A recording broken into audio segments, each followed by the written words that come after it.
explique, porque la verdad es que para ser consciente ni siquiera, o sea, lo entendí muy bien.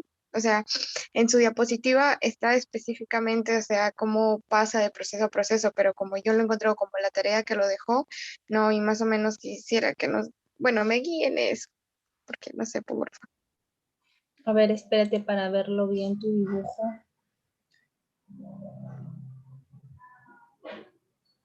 Ya, tú te mandaste de frente arriba que has puesto desparafinado. Sí. Desparafinado. Ya, ya. A ver, voy a compartir las diapositivas para que más o menos veamos dónde empieza y dónde termina. ¿Ya?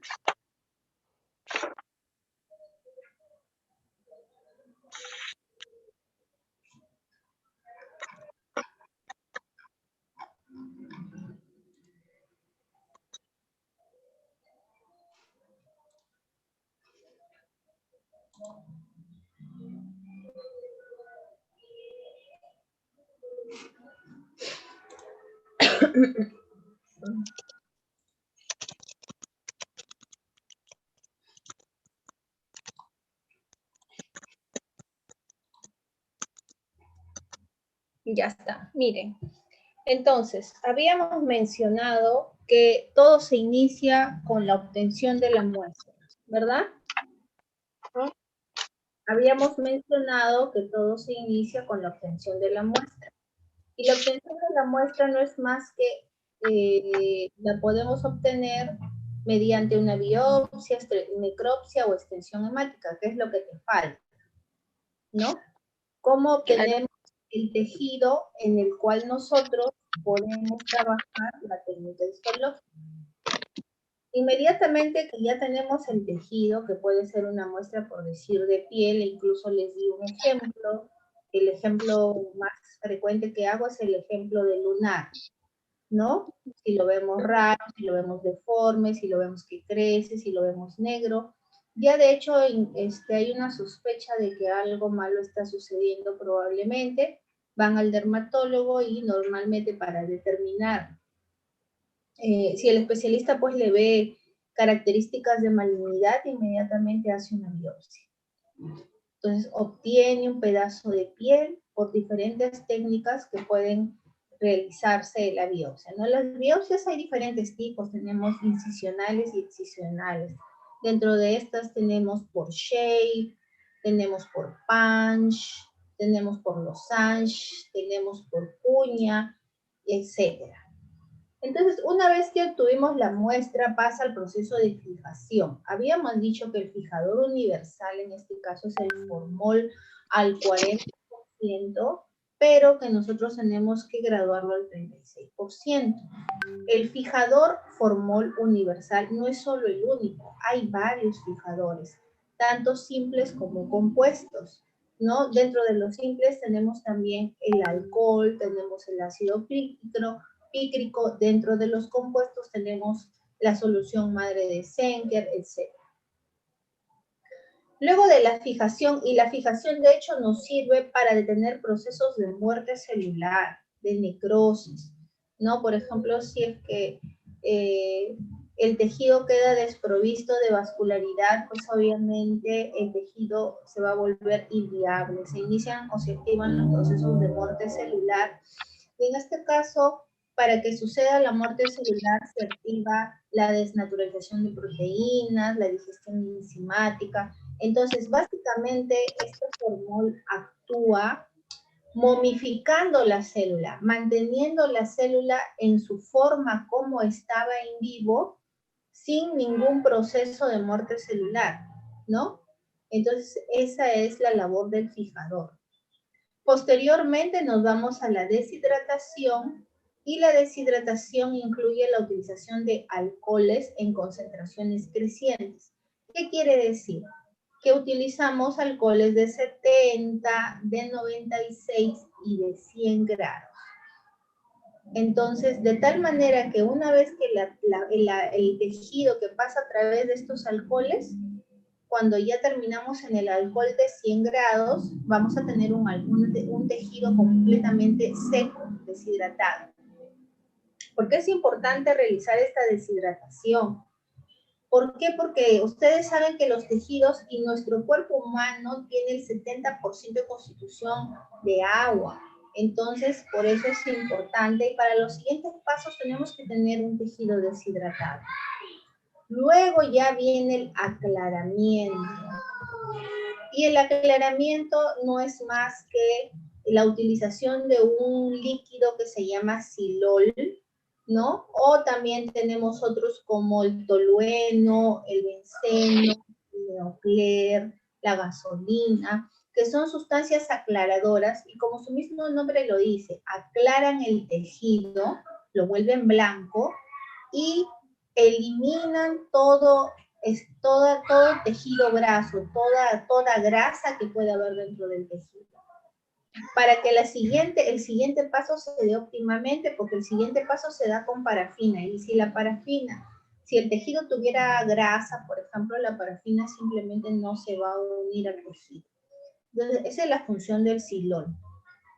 Y de ahí finalmente viene la inclusión, ¿no? La parafinización de los tejidos, ¿no? Entonces, eso es básicamente lo que pasó, por eso está incompleto, ¿no? Porque luego viene la inclusión, que es hacer el taquito de parafina, en donde colocamos el tejido y la parafina obviamente en estado caliente está líquida, pero cuando la pasamos al frigider se vuelve sólida. Se forma un cubito de parafina con el tejido para pasar al corte, que lo hacemos con un equipo que se llama micrótomo y que corta en láminas de 3 a 5 micras. Y bueno, esto permite, pues, este espesor en las láminas permite de alguna manera que el haz de luz del microscopio pase a través del tejido y pueda ser observado, ¿no? Y luego viene la tinción con la coloración amatoxilina eosina y finalmente el montaje para la observación. Entonces, todos esos son los pasos de la técnica histológica, ¿no? Entonces, era la forma, ahí adelante a ti te faltaron ciertos pasos, por eso es que consideré que te hice el comentario de que había algo incompleto. Ah, ya, me faltaba. Gracias. Ya. ¿Alguna otra consulta con respecto a técnicas histológicas?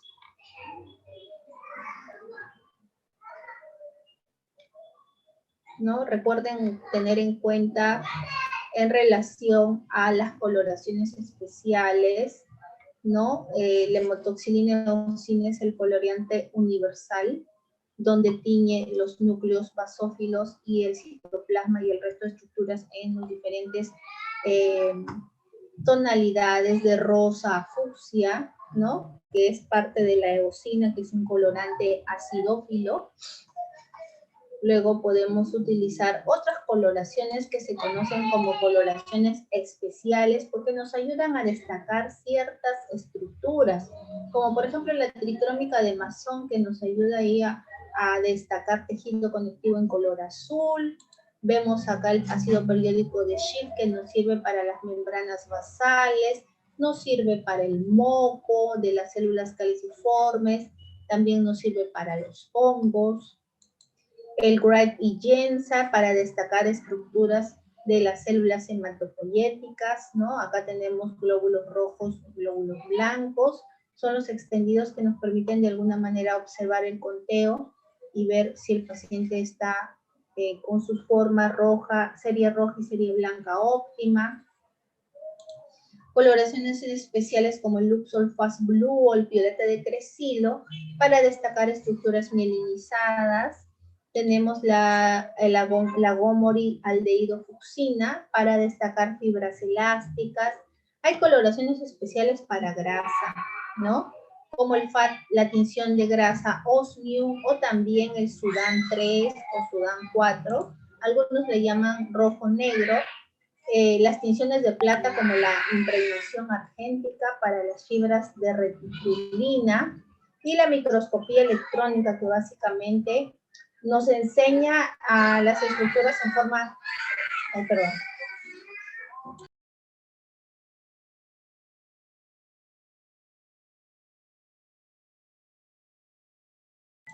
tridimensional, chicos, ¿no? La forma tridimensional, miren, acá podemos ver en 3 dimensiones y acá tan solo lo vemos en 2 dimensiones. Oye, acá tengo una loquita, disculpen.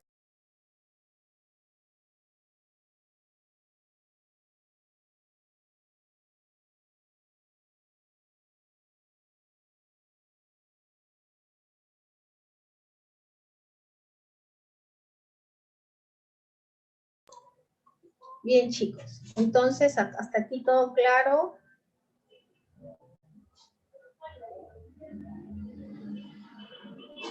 Bien. Sí, Miss, todo bien. Vamos pasando al epitelial.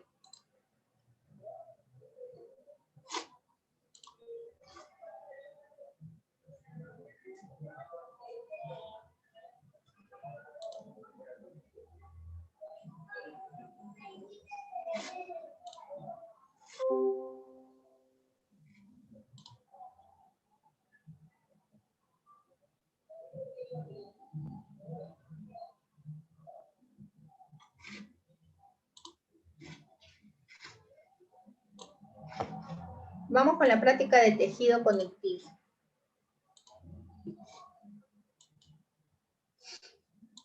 Bueno, en tejido conectivo, recuerdan, el tejido conectivo tiene dos partes, una que corresponde al general y otro que corresponde al especial. En el general hablábamos del tejido conectivo laxo y el tejido conectivo denso, irregular. Mientras que el tejido conectivo especial estaba en relación a, por ejemplo, la formación de cartílago, tejido óseo, hematopoyético, que lo vemos en un punto aparte porque es muy extenso, y entonces solamente para recordarles que en la parte cartilaginosa las células principales son los osteoblastos, condroblastos, que se encuentran a nivel de pericondrio, y dentro de la matriz del cartílago tenemos los condroplastos, que son las partes huecas, y el condrocito que está adentro. El pericondrio tiene dos subcapas, que es tejido conectivo denso y regular, que es la capa que nos menciona acá, la capa condrógena, y tenemos el tejido conectivo denso y regular, ¿no? Estos serán las estructuras, los grupos isógenos de todavía unos condrocitos jóvenes que aún no se separan. La madurez se alcanza cuando este condrocito se aísla y está solito.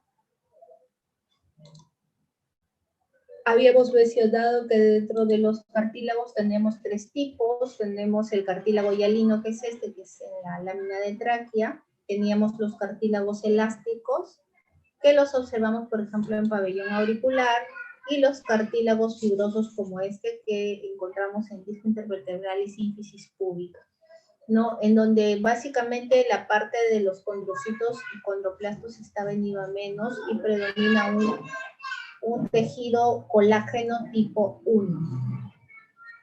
En la parte ósea observamos que el sistema de Haber es el sistema que domina la estructura del hueso compacto, ¿no? En donde tenemos un conducto de Havers, el conducto de Havers dentro de su interior tiene nervios y capilares, como podemos observar acá. Y luego tenemos laminillas concéntricas alrededor del conducto de Havers. Entre las laminillas concéntricas encontramos estas estructuras que se llaman osteoplastos, que son las áreas huecas, y dentro tenemos el osteocito. Todo esto constituye un sistema de Havers. Además, hablábamos que la osteona o sistema de Havers tiene una comunicación entre conducto de Havers y conducto de Havers que se llama canal de Volkmann, ¿no? Que interconecta en forma lateralizada a los canales de Havers.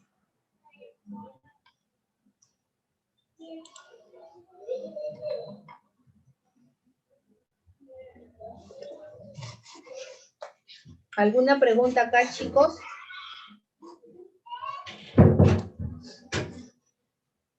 ¿Todo claro? Sí, doctora, todo claro. Algo que me pareció también un poquito complejo fue la parte de médula ósea.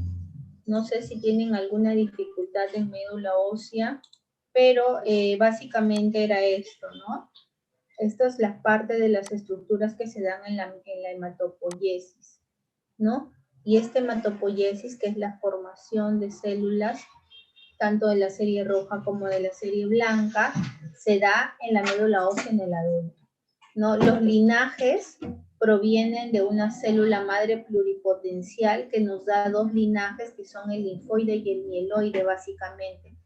Dentro del linfoide tenemos los T y los B, pero dentro del mieloide podemos, gracias a unas colonias formadoras estimuladoras, formar ya sea irse al linaje de la eritropoiesis, trombopoiesis o leucopoiesis, ¿no? Tal es así que de la eritropoiesis iniciamos con un proeritroblasto y terminamos en un eritrocito, que es un glóbulo rojo. Todo esto pertenece a la serie roja. La trombopoiesis se inicia con el megacarioblasto, finalmente termina en megacariocito dentro de médula ósea, y el megacariocito a la circulación sanguínea elimina plaquetas, ¿no? Que son estas estructuras pequeñas. Todas estas células son las que luego parten a la circulación sanguínea, que son las células maduras, ¿no? Y estas pues se van a otros sitios específicos. En el caso de la leucopoiesis, tenemos los mieloblastos como punto de origen, y estos, gracias al factor estimulador de colonias, los divide en series granulocíticas y no granulocíticas. Dentro de las granulocíticas tenemos neutrófilo, basófilo y eosinófilo. Y dentro de las monocíticas está el monoblasto, que se convierte en monocito finalmente en circulación, y cuando sale al espacio intersticial se convierte en macrófago, que es el encargado básicamente de fagocitar estructuras, ¿no? Entonces, esto es con respecto a médula ósea. ¿Alguna otra pregunta, chicos?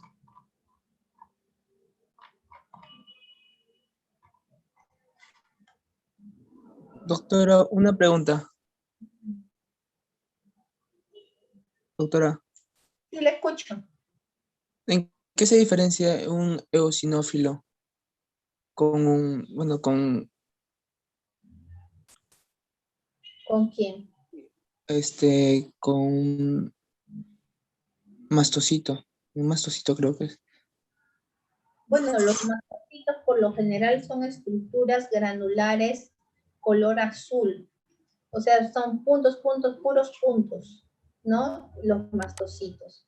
Y los mastocitos provienen de los basófilos, que se encuentran como basófilos en médula ósea y en la circulación o del tejido conectivo salen como mastocitos, ¿no? Es más, en la parte de los mastocitos, ya es tanto la granulación que ya no se logra observar el citoplasma. En cambio, en el neutrófilo, miren, acá tenemos, por ejemplo, un neutrófilo, que es este de acá. Este es un neutrófilo maduro. Vemos que hay gránulos rosados en el citoplasma, pero opacos.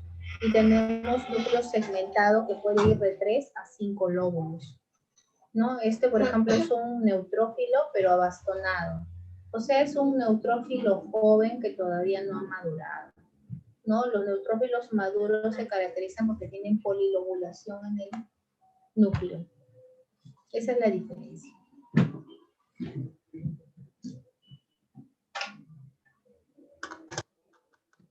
Miss, una pregunta. En el libro en el libro de Rose en sí dice que se igualan en sí el eosinófilo con el mastocito.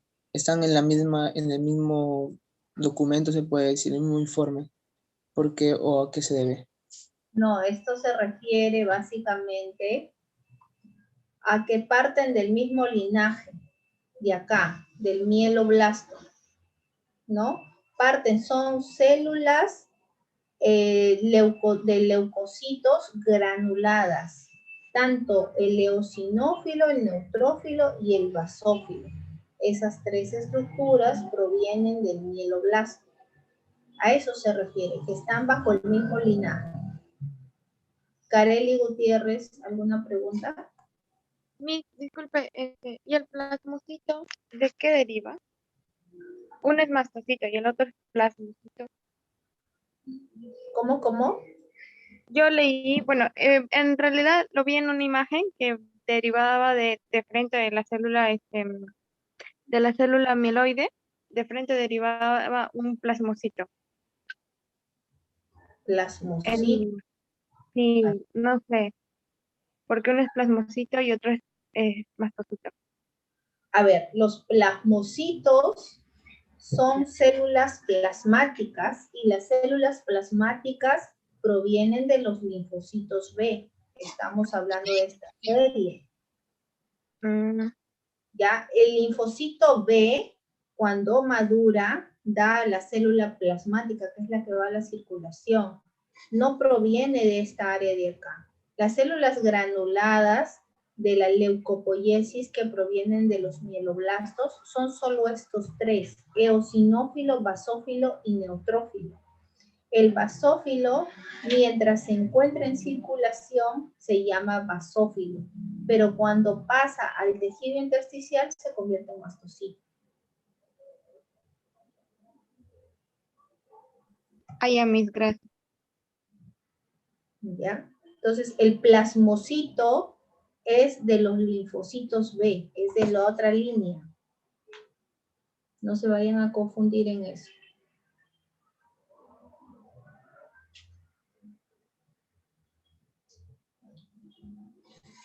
¿Alguna otra pregunta, chicos?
Para que recuerden nada más en la práctica de tejido conectivo general, para que lo tengan en cuenta, por ejemplo, la bola de edema en mesenterio, vimos estas células que se llaman mastocitos, que son células granuladas, ¿verdad? Que provienen obviamente de los mieloblastos y cuando están en médula ósea se llaman basófilos. ¿Recuerdan? Cuando se van al intersticio, normalmente se llaman mastocitos, ¿no? Esta es una bola de edema, tejido conectivo laxo, donde predominan en forma gruesa las fibras de colágeno y en forma delgada las fibras elásticas. Además de la presencia de fibroblastos y una celularidad inflamatoria aumentada.